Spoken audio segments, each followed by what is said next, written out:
V novomeškem kulturnem centru Janeza Trdine se je na koncertu z naslovom Glasba brez meja predstavil pihalni orkester Konzervatorija za glasbo in balet Maribor. V dvournem programu se je kot solist na flavti predstavil tudi vedno bolj priznani Martin Belič.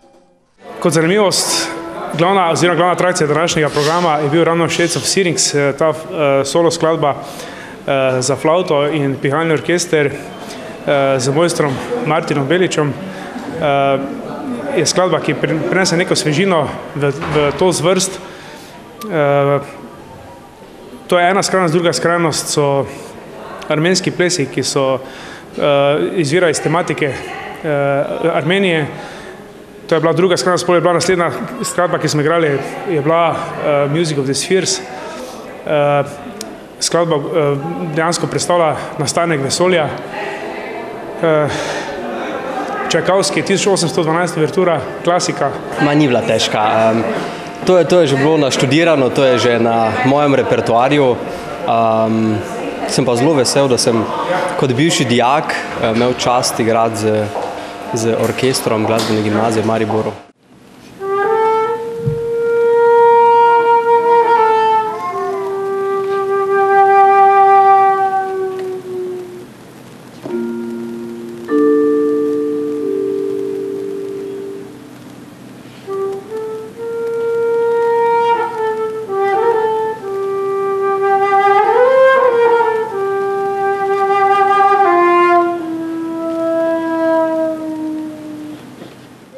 Belič tudi sicer zelo pogosto nastopa tako z orkestri kot samostojno.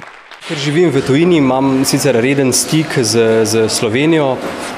Ne sodelujemo dosti, zdaj je bila to prva priložnost in mislim, da še bomo kar nekajkrat v bodoče sodelovali. Jaz upam. Orkester sicer deluje od leta 1964, v tem času pa je dosegel že marsikateri zavidljiv uspeh. Ja, v vašem mestu v bistvu prvič igramo. Upam, da nas boste še večkrat povabili.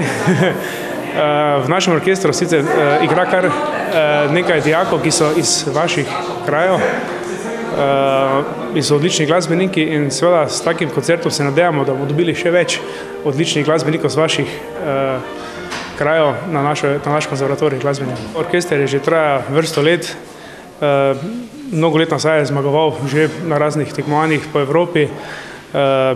Prav tako je dosegal odlične uspehe na tekmovanju v Zvezi godb v Sloveniji. Predlani smo bili drugi v koncertni kategoriji v Rivi del Garde v Italiji.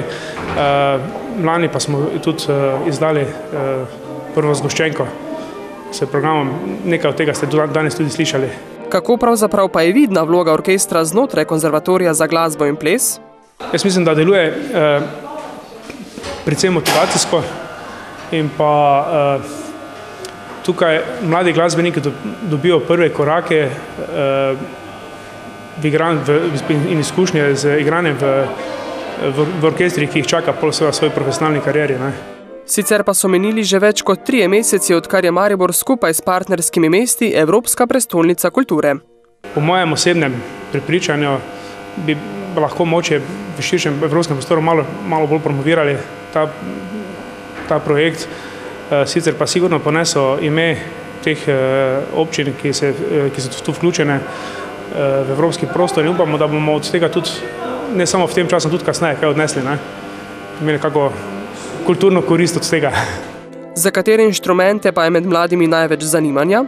Največ zanimanja je za flavto, klavir, tudi trobenta, klarinet.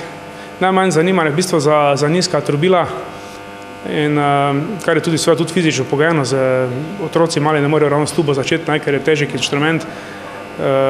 Nadejamo se čim večjega vpisa na vsa pihala in trobila.